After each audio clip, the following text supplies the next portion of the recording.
Hello guys, I am SK Mishra and I welcome you all in yet another session of electricity, which is going to be lecture number 7, in which we are going to discuss about resistance. What is resistance? What is its unit? And we will be discuss what are the factors that affect the resistance of a conductor. वो कौन कौन से ऐसे factors हैं जो कि conductor के resistance को अफेक्ट करते हैं. We will cover this entire topic in our today's lecture, so stay tune till the end. आज का हेडिंग दीजिएगा resistance. So what is resistance? Resistance क्या होता है? रेजिस्टेंस को हम लोग डिफाइन करते हैं कि रेजिस्टेंस क्या होता है. सो हम लोग जानते हैं एक इक्वेशन के बारे में अभी बात करेंगे. V is equals to I R. V is equals to I R. This equation has been derived from Ohm's law. Ohm's law से इस इक्वेशन को हमने डिराइव किया है. अगर हम यहां पे बात करें तो यहां से क्या बोल सकते हैं? यहां से दो फॉर्मूले हम और डिराइव करेंगे. देखिएगा, दो फॉर्मूले इसी से हम लोग लेंगे. क्या? एक लेंगे रेजिस्टेंस का फॉर्मूला. यहां पे जो R है, R किस चीज को रिप्रेजेंट कर रहा है? R represents to resistance.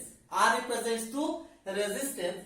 So here see R is equals to, ये R क्या हो जाएगा? V upon I.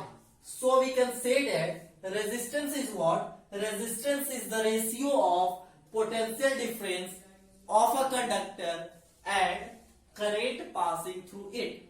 ठीक है. नाउ अगर हम यहां पे और एक बात करते हैं, सो आई से रिस्पेक्ट में, आई के रिस्पेक्ट में एक और फॉर्मूला को देखिएगा. I is equals to V upon R. I is equals to V upon R. So हम यहां से क्या बोल सकते हैं? We can say that I is directly proportional to V upon R. I is directly proportional to V upon R. और यहां से हम लोग क्या बोल सकते हैं? I is directly proportional to 1 upon R. बोल सकते हैं I is inversely proportional to 1 upon R. ये इनवर्सली प्रोपोर्शनल 1 अपॉन R और यहां पे डायरेक्टली प्रोपोर्शनल का साइन है. डेट मींस की क्या है कि I जो है R के क्या है? इनवर्सली प्रोपोर्शनल है. और इस इनवर्सली प्रोपोर्शनल का मतलब क्या होता है? इनवर्सली प्रोपोर्शनल सिंबलाइज कि यदि R बढ़ेगा, अगर रेजिस्टेंस बढ़ेगा तो करंट घटेगा, या फिर vice versa. When I increases resistance decreases. या फिर हम लोग बोल सकते हैं कि जब रेजिस्टेंस बढ़ रहा है तो I डिक्रीज हो रहा है, या फिर रेजिस्टेंस घट रहा है तो I बढ़ रहा है. इनवर्सली प्रोपोर्शनल का मतलब यही हुआ. सो यहां पे क्या बता रहा है कि I is inversely proportional to resistance. और आज हम यही पढ़ने जा रहे हैं रेजिस्टेंस. रेजिस्टेंस का मतलब कि अगर R बढ़ेगा, रेजिस्टेंस बढ़ेगा तो उस कंडक्टर के थ्रू करंट क्या होगा? कम होगा. लेट्स से वन एग्जांपल कि हमारे पास क्या है? एक गाड़ी है जो कि रोड पे मूव कर रही है. ठीक है, रोड पे मूव कर रही है. अब क्या होगा कि अगर हम इस पे कोई एक्सेलरेशन नहीं लगाते हैं, ठीक है, अगर हम इस पे कोई स्पीड इसको नहीं दे रहे हैं, कोई इसको हम एक्सेलरेट नहीं कर रहे हैं, तो क्या देखेंगे कि कुछ समय के बाद, या फिर कोई एक रोटेटिंग बॉल इस तरीके से रोटेट होता हुआ इधर जाएगा और कुछ समय के बाद वो क्या आ जाएगा? रेस्ट में. क्या आ जाएगा? रेस्ट में. अगर हम उसके ऊपर, यदि ये कुछ वेलोसिटी से मूव कर रहा है तो कुछ समय के बाद ये क्या आ जाएगा? रेस्ट में. एक बॉल का भी ले सकते हैं, बॉल रोटेट करता हुआ जाएगा और आगे जाकर के रुक जाएगा. तो रुक क्यों जाता है? क्योंकि ये रोड और इसके टायर के बीच में क्या लग रहा है? एक अपोजिंग फोर्स, जिसको हम लोग क्या बोलते हैं? फ्रिक्शन. क्या लग रहा है? फ्रिक्शन, जो कि इस ऑब्जेक्ट के मूवमेंट को क्या कर रहा है? अपोज कर रहा है, रोक रहा है. क्या कर रहा है? रोक रहा है. Similarly in electricity, electric current के ब्रांच में भी एक इसी फ्रिक्शन के जैसा एक प्रॉपर्टी आता है, एक फिजिकल प्रॉपर्टी आता है, जिसको कि बोलते हैं रेजिस्टेंस. ये क्या करता है? करंट के फ्लो को रोकता है. जिस तरीके से फ्रिक्शन किसी भी ऑब्जेक्ट के मोशन को रोकता है। सिमिलरली रेजिस्टेंस किसी भी कंडक्टर में करंट के, इलेक्ट्रिक चार्ज के फ्लो को रोकता है, सो हम लोग क्या बोल सकते हैं कि व्हाट इज रेजिस्टेंस। सो यहां पे बोलेंगे a physical property which opposes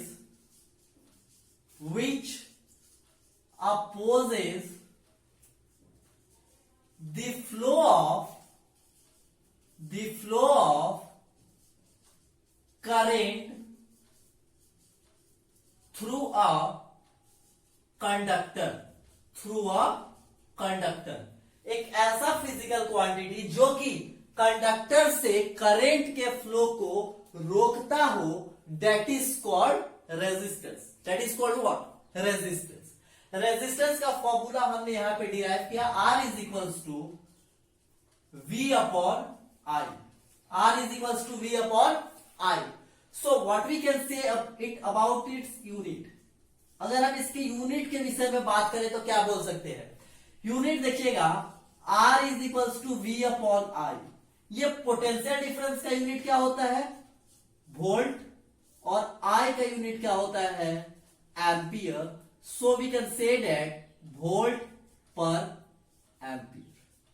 इसका यूनिट क्या हो गया? Volt per ampere is the unit of what? Resistance. Next अगर यहां पे बात करें, so resistance is a scalar quantity. Resistance क्या होता है? Resistance is a scalar quantity. Resistance क्या होता है? एक तरीके का स्केलर क्वांटिटी है। ये क्या है? प्रॉपर्टी है किसी भी मटेरियल का जिसके थ्रू करंट क्या हो रहा है? फ्लो कर रहा है। जिसके थ्रू करंट क्या कर रहा है? फ्लो कर रहा है, उसका ये प्रॉपर्टी है। So we can say that it is a property of material through which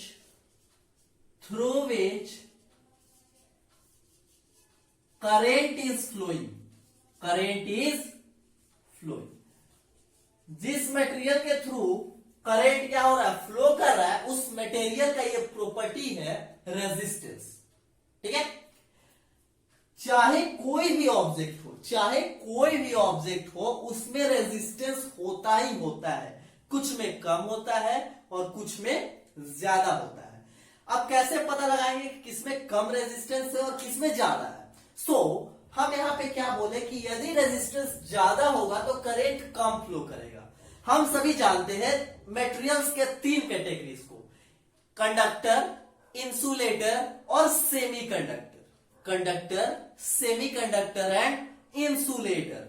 सो हम यहाँ पे क्या बोलते हैं? गुड कंडक्टर मतलब कि करंट अच्छे से फ्लो हो रहा है, बहुत फास्ट हो रहा है, बहुत अच्छा पूरा करंट फ्लो हो रहा है।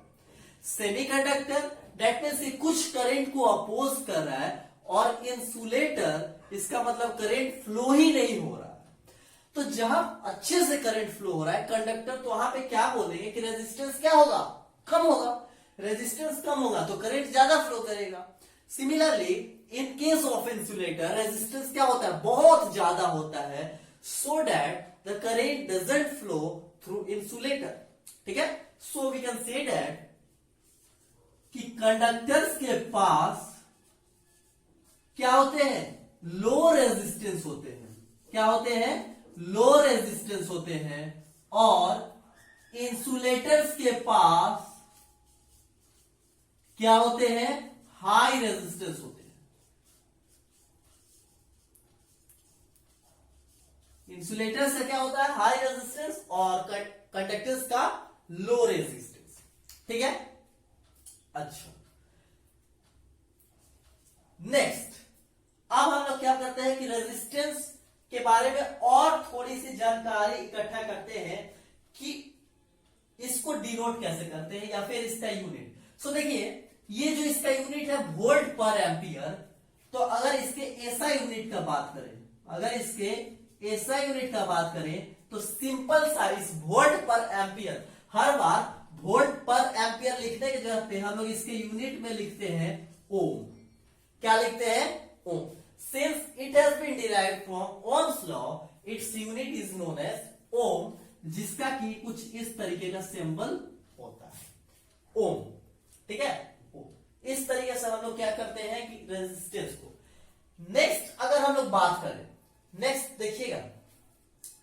देखिएगा, अगर हम लोग यहां पे बात करते हैं सिमिलरली 1 ओम, कि 1 ओम रेजिस्टेंस क्या होता है, 1 ओम रेजिस्टेंस क्या होता है। So we can say that देखिएगा 1 ओम का मतलब क्या लिखेंगे, 1 ओम का मतलब हो जाएगा 1 ohm is equals to 1 volt upon 1 ampere, 1 volt upon 1 ampere.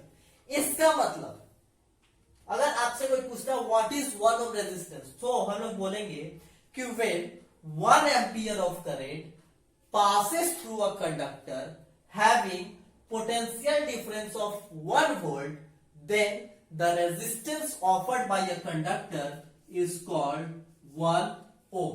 Then the resistance offered by a conductor is called what? 1 ohm. बात क्लियर हुआ। 1 ohm resistance क्या होता है? 1 ohm resistance is that amount of resistance if 1 ampere of current is passing through a conductor having potential difference of 1 volt, then the resistance offered by a conductor is called 1 ohm resistance. ठीक है, clear है? अच्छा,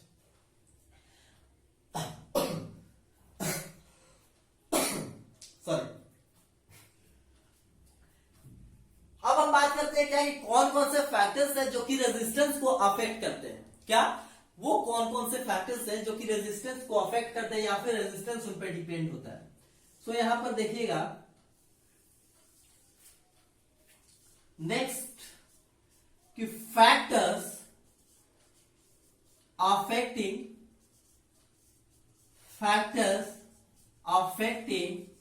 resistance, किसी भी material का resistance कौन कौन सी factor पे डिपेंड करता है। कहां बोलेंगे रेजिस्टेंस बढ़ सकता है, कहां बोलेंगे रेजिस्टेंस घट सकता है, कौन कौन से वो चीजें हैं, फैक्टर्स हैं जो कि रेजिस्टेंस को अफेक्ट करती है। तो सबसे पहला आएगा नेचर ऑफ मटेरियल। क्या? नेचर ऑफ मटेरियल, किस तरीके का मटेरियल है, सिमिलर लेंथ का, सिमिलर क्रॉस सेक्शन। देखिएगा यहां पर अगर हम बात करें इस कंडक्टर का, तो लेट से इसका लेंथ है L और ये जो इसका रेडियस है, तो यहां पर ये सर्कुलर का जो भी एरिया होगा, इस एरिया को हम लोग बोलते हैं क्रॉस सेक्शनल एरिया। क्या बोलते हैं? Cross sectional area. लेट से हम दो कंडक्टर लिए इस तरीके का, दोनों का लेंथ भी सेम है और सिमिलर क्रॉस सेक्शनल एरिया है, फिर भी हो सकता है कि इन दोनों का रेजिस्टेंस अलग अलग हो।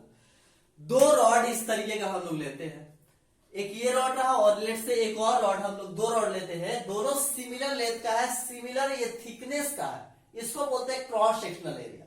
सिमिलर थिकनेस का है बट फिर भी दोनों में हो सकता है कि रेजिस्टेंस क्या हो, अलग अलग हो। क्या हो? अलग अलग हो, क्योंकि वहां पर क्या होता है, नेचर बदल जाता है। हो सकता है कि एक क्या हो, आयरन का हो और दूसरा क्या हो, कॉपर का हो। तो आयरन और कॉपर क्या है, अलग अलग नेचर के मटेरियल्स है, so it offers different resistance. ठीक है, सो नेचर ऑफ मटेरियल पर रेजिस्टेंस डिपेंड करता है। सेकेंड पार्ट अगर हम लोग बात करें टेम्परेचर पे, किस चीज पे? टेम्परेचर पे। रेजिस्टेंस क्या होता है, जैसे जैसे हम लोग टेम्परेचर को बढ़ाएंगे तो रेजिस्टेंस बढ़ता है। टेम्परेचर बढ़ाते हैं तो रेजिस्टेंस क्या होता है, बढ़ता है। इसका मतलब टेम्परेचर बढ़ाते हैं तो रेजिस्टेंस बढ़ता है, इसका मतलब क्या हुआ, इसका मतलब क्या हुआ कि जैसे देखते हैं कि गर्मी के समय में ड्यूरिंग समर इस तरीके के पोल्स पे, इलेक्ट्रिक पोल पे जो भी वायर्स होते हैं थोड़े से क्या हो जाते हैं, लूज हो जाते हैं। थोड़े से क्या हो जाते हैं, लूज हो जाते हैं।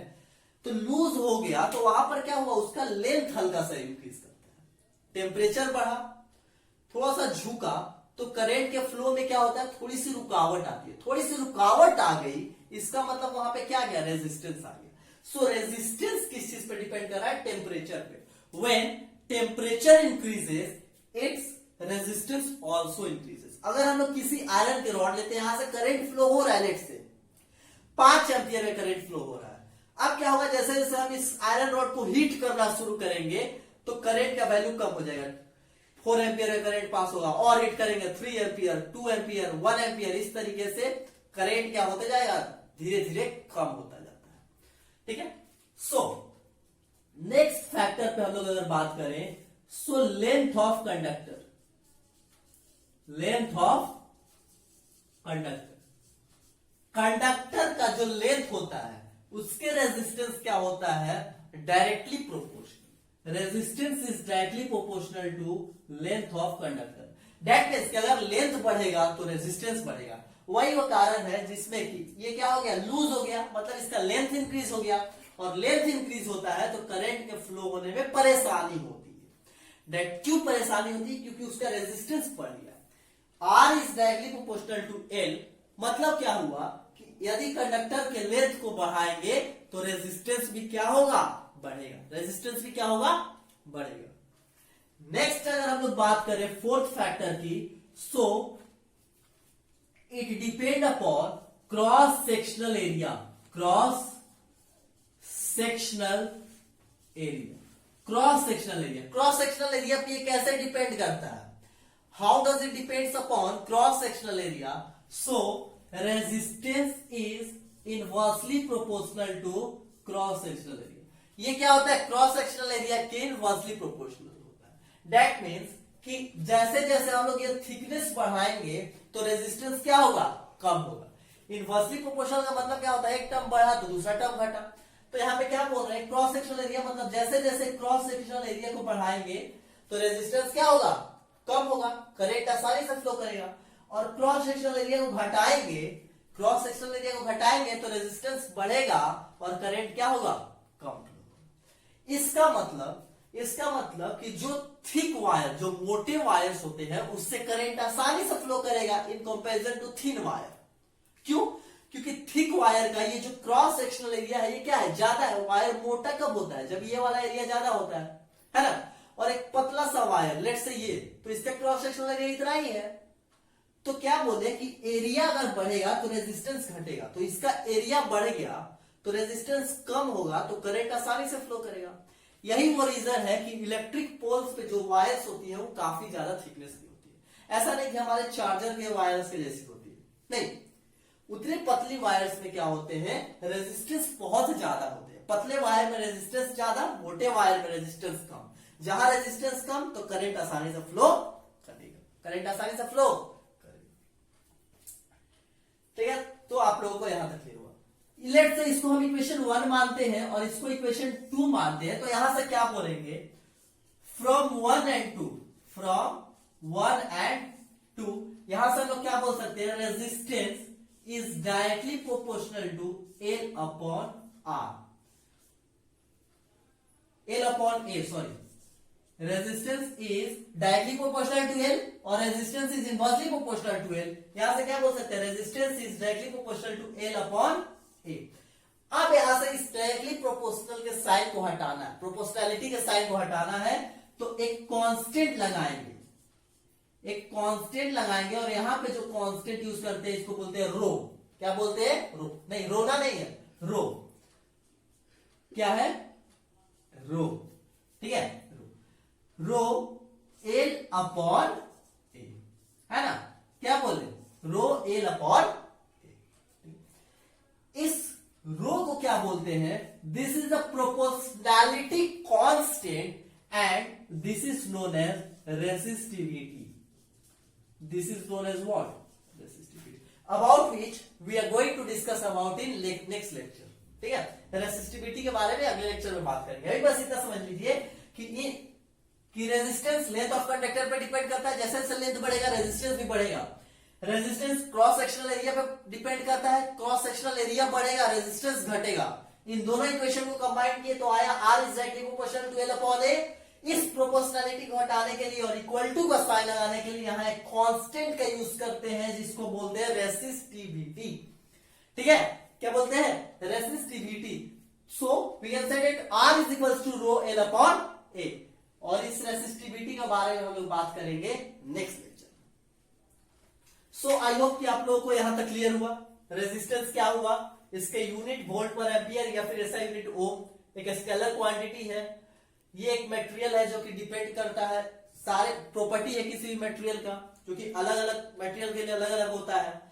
ये 4 फैक्टर्स है जिसपे कि रेजिस्टेंस क्या होता है, डिपेंड करता है। रेजिस्टेंस सारे मटेरियल में होते हैं, कुछ में कम होते हैं, कुछ में ज्यादा होते हैं। कंडक्टर्स में क्या होते हैं, रेजिस्टेंस बहुत कम होता है इसलिए करंट आसानी से फ्लो करता है, और इंसुलेटर में क्या होता है, रेजिस्टेंस बहुत ज्यादा होता है इसलिए करंट बहुत कम फ्लो या फिर नहीं फ्लो करता। सो आई होप कि आप लोगों को ये लेक्चर समझ में आया हो। इसके आगे वाले लेक्चर में बात करेंगे रेजिस्टिविटी के बारे में। तब तक पढ़ते रहिए। All the very best.